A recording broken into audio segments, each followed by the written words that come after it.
Salut à tous, c'est Lunaris. Aujourd'hui, le test de la Yamaha YZF-R 1 de 2006. Allez, c'est parti!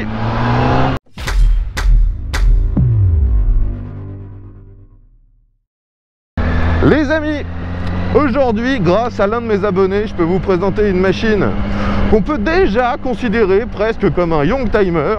Une machine un peu ancienne, mais pas encore officiellement collection.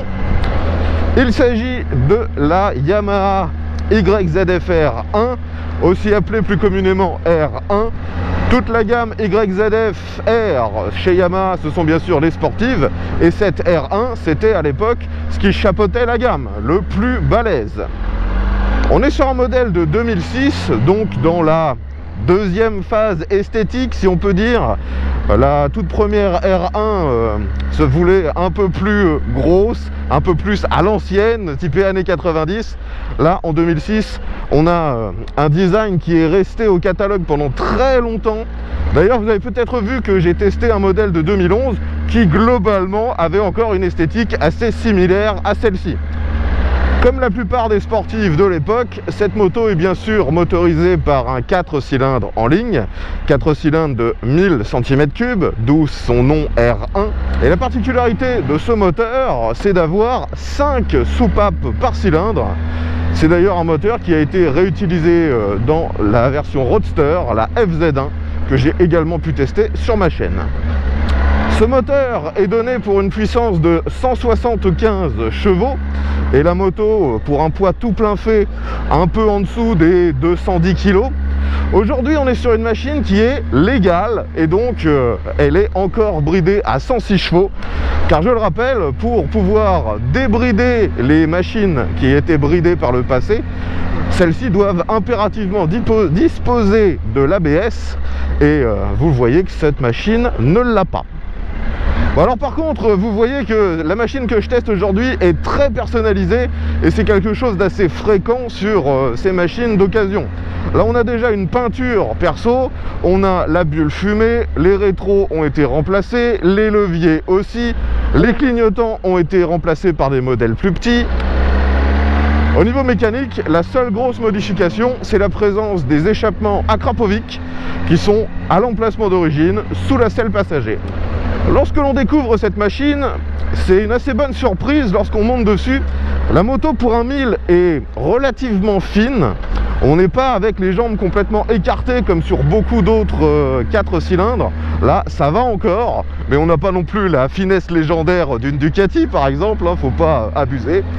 La position est bien sûr très basculée sur l'avant. Le guidon, c'est des bracelets qui sont sous le tête de fourche. Et les repose-pieds sont un peu hauts vers l'arrière. On est clairement sur une position de sportive. Ça nous oblige à avoir la nuque relevée au maximum afin de distinguer ce qui se passe devant nous. Mais finalement, c'est une position pas si radicale que ça par rapport à certaines de ses autres concurrentes de l'époque.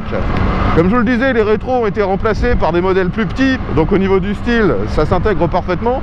Le problème par contre, c'est qu'ils sont tellement petits que, à part mes bras, je ne vois absolument rien. Le seul moyen que j'ai de vérifier ce qui se passe autour de moi, c'est de lâcher le guidon et de me retourner. On n'est pas avec une prise d'info très facile sur cette machine. Je vous le disais également, la bulle a été remplacée par un modèle fumé. Et finalement, ça ne gêne pas réellement parce qu'on ne peut pas véritablement voir à travers. Elle est tellement basse cette bulle qu'il faudrait absolument être allongé en se mettant le menton derrière le compteur pour réussir à ce qu'elle soit un minimum efficace.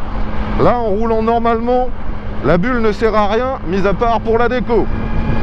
Alors, j'arrive maintenant dans le virage que je prends à chaque fois à basse vitesse. Est-ce que ça se passe bien? Oui. Oui, le moteur est relativement souple à bas régime. La machine se manœuvre bien malgré les pneus énormes. C'est du 17 pouces bien sûr, 120 à l'avant, 190 à l'arrière. La seule difficulté, c'est la position de conduite et le guidon. Comme habituellement, on va tester l'accélération sur cette route. Donc, Je rappelle que la machine est motorisée par un 1000 cm3 qui développe normalement 175 chevaux, aujourd'hui 106 parce qu'on est sur une version légale, et que la moto fait un poids tout plein fait de 210 kg. Cette moto n'a pas d'aide, il n'y a pas d'aide électronique, il n'y a pas de traction control, il n'y a même pas l'ABS, c'est vraiment à l'ancienne. On est parti pour tester l'accélération. Je suppose que avec ce genre de machine, on devrait atteindre les 100 km/h sans même passer la deuxième. Allez, c'est parti.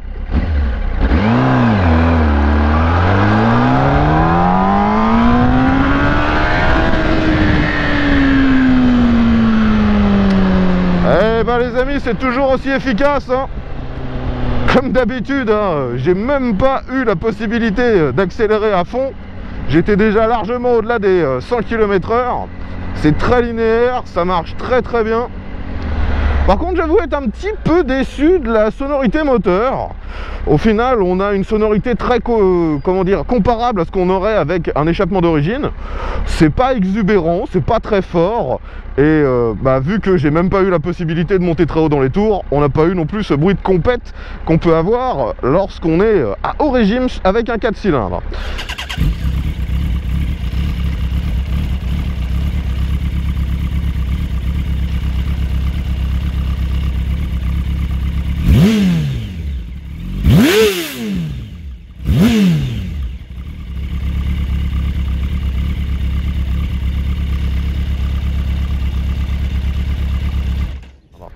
Maintenant, on va faire un demi-tour. Donc déjà, vous pouvez voir que du haut de mon 1m70, j'ai les deux pieds qui touchent sur à peu près la moitié de la surface de mes pieds, ce qui est plutôt pas mal sur cette machine. Et ça, c'est grâce à la selle qui est plutôt étroite.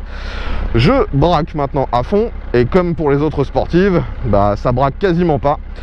Je vais essayer de vérifier si on reste sur la route ou si on sort complètement. Et on va sortir. Oui, oui. On sort complètement de la route. Après, c'est pas étonnant. Ce genre de machines, à chaque fois, ont des angles de braquage assez mauvais de par leur construction. On est reparti pour une accélération et ce coup-ci, je me concentre surtout sur le freinage. Allez, c'est parti.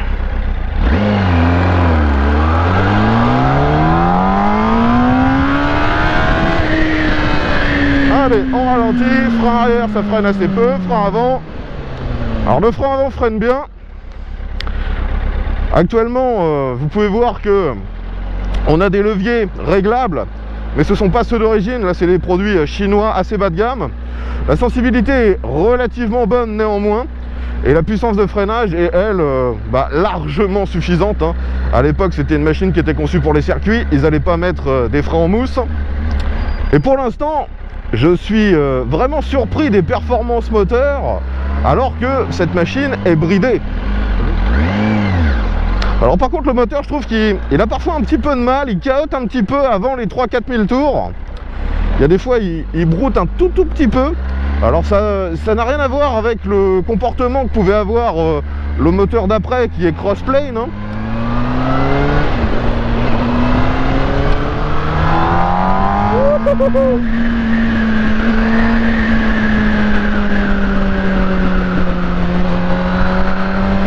Ce moteur, il a du coffre, hein. Il a de la reprise dès les mi-régime. Là, je suis à peine à 5500 et c'est déjà une dinguerie, quoi. Les commodos sur cette machine sont très simples. On a sur la gauche, bien sûr, tout ce qui gère l'éclairage. On a aussi des feux de détresse, ça c'est plutôt pas mal. Et à droite, démarreur, coupe-circuit, et c'est tout. C'est très simple. Le compteur est lui aussi relativement simple. On a en très gros, bien sûr, un compteur à aiguille pour le compte tour, qui est gradué jusqu'à 14 000 avant la zone rouge. On a en plus petit un écran qui vous indique votre vitesse, une horloge dedans, et vous avez un deuxième écran sur la droite avec le kilométrage de la machine, la température du liquide de refroidissement et vos tripes. Vous n'avez pas de témoin de rapport engagé d'origine, c'est pour ça qu'il a été rajouté, vous le voyez, un témoin en accessoire. Par contre, d'origine, on a un shift light qui s'allume lorsqu'on est vraiment à haut régime et qu'il faut changer de vitesse. Alors ici, on va essayer de vérifier si ce moteur est souple. Donc là je suis en deuxième, je vais passer tous les rapports. Donc 2, 3, 4, 5. Et je vois que le capteur fonctionne mal. Voilà, là je suis en 6 à 40. Et bah ça fonctionne, hein. Là si je désire réaccélérer, ça tremble à peine et ça repart. Donc on est vraiment sur un 4 cylindres en ligne, hein. Ça n'a pas le même comportement que les 4 cylindres crossplane qui ont été utilisés après, hein. Là j'accélère à fond, je suis en deuxième à 80. Et c'est tout de suite une dinguerie. Maintenant j'arrive sur un petit Dodan, 30 km/h comme d'habitude. C'est forcément très ferme, hein, c'est ce qu'on cherche sur ce genre de machine. À l'avant on a une grosse fourche inversée qui est réglable. À l'arrière un amortisseur lui aussi complètement réglable. J'avoue ne pas connaître par contre la marque qui est derrière ce matériel. Je vais essayer de prendre ce Dodan un tout petit peu plus vite, je suis à 40. Ouais, ça reste gérable, on n'est pas non plus éjecté. Les suspensions sont juste très fermes, très typées sport. Allez, j'accélère à mon coup.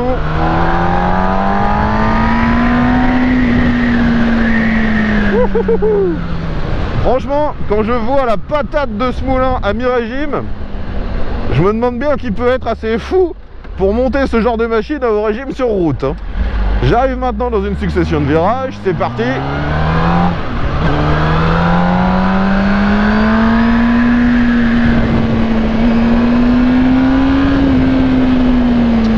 Le freinage est bien rassurant. On se retrouve instantanément à des vitesses au-delà des limites. La machine incite forcément à se bouger sur elle, à sortir un peu le genou. Aujourd'hui je reste très méfiant parce qu'on est le week-end et il y a pas mal de cyclistes.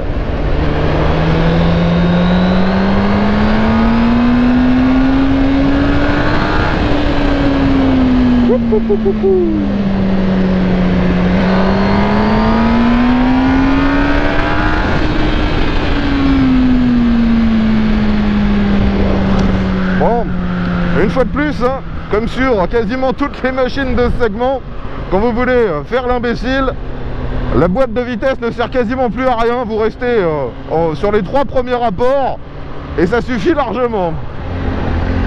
Dans ce rond-point, ça se bascule très facilement. La machine est très rigide. Allez. Ah, quand on accélère un peu fort, on se retrouve tout de suite bloqué derrière les autres. Pour l'instant, ce qui me surprend le plus, hein, c'est vraiment les performances de cette machine à bas et mi-régime. Je suis d'ailleurs de plus en plus en train de me demander si elle est réellement bridée. Et s'il y a un bridage, à quel moment il intervient.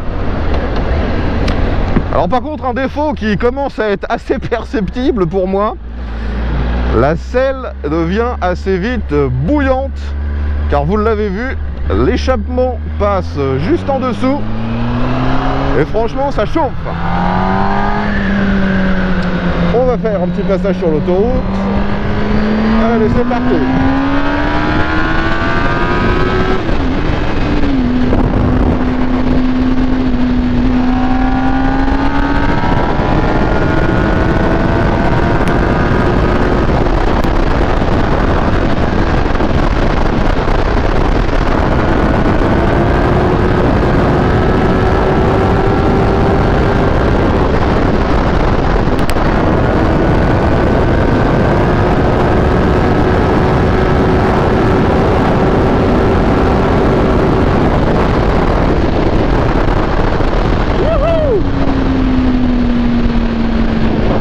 Ouais bah les mecs, je vous le dis tout de suite, elle n'est pas bridée, hein. Dès qu'on monte dans les tours, le moteur c'est une fusée. Comme habituellement, il faut l'avouer, avec les 4 cylindres. Au niveau de l'éclairage, sur cette moto, déjà tout ce qui est clignotant a été remplacé. À l'arrière, c'est un feu qui intègre les clignotants directement. C'est une modification qui est très fréquente sur cette machine. Et vous pouvez voir que les optiques à l'avant ont été fumées, si je peux dire. Et les ampoules ont été aussi remplacées. Bon, de toute façon, au niveau dynamique, je pense que vous avez compris que ça marche bien. Il n'y a rien d'autre à dire. Ça marche super bien. Maintenant, au niveau des aspects pratiques, bah, c'est un hyper sport, hein. Donc faut pas rêver. Vous pouvez démonter la selle passager. En dessous, vous avez un espace, mais vous mettrez quasiment rien. La selle conducteur, elle, ne dissimule aucun rangement. La moto est bien sûr homologuée de place, vous l'aurez compris, hein, mais rouler avec un passager sur ce genre de missile, faut être un petit peu fou, il faut l'avouer. Moi perso, je prendrais pas le risque de me mettre derrière sur cette machine.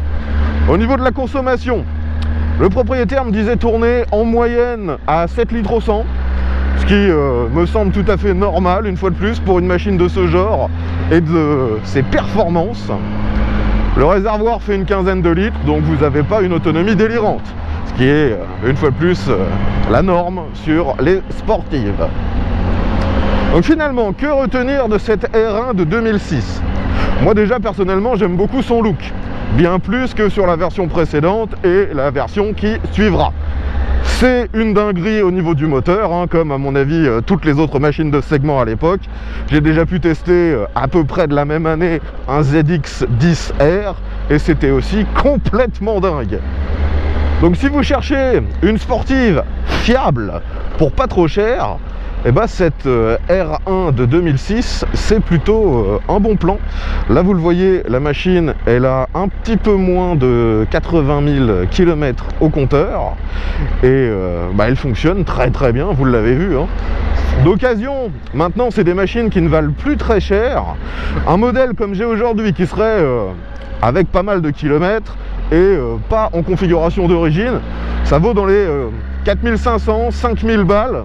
Si vous en voulez un parfaitement d'origine et avec peu de kilomètres, ça peut monter jusqu'à 7000, ce qui est raisonnable pour des performances pareilles.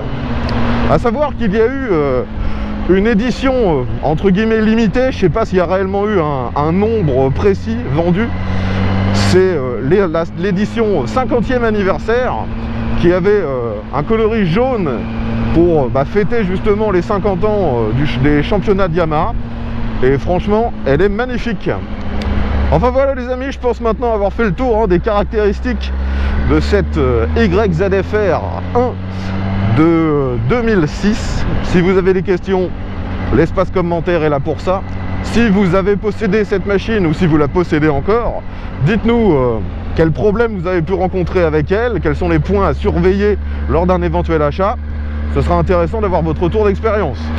Je tiens de nouveau à remercier l'abonné qui est venu jusqu'ici sur mon lieu de tournage habituel afin de me faire tester cette machine et que je puisse vous la faire découvrir. C'était super sympa de sa part. Et je reprécise d'ailleurs que l'ensemble des tests sur ma chaîne sont toujours faits en collaboration avec mes abonnés.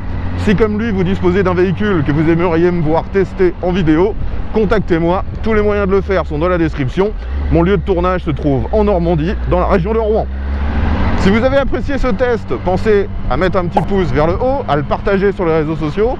Abonnez-vous si ce n'est pas déjà fait, vu que grâce à mes abonnés, je sors très régulièrement ce genre de test. Je m'en vais maintenant rendre ce missile sol-sol à son propriétaire et je vous dis à bientôt pour un nouveau test. Et bien à tous!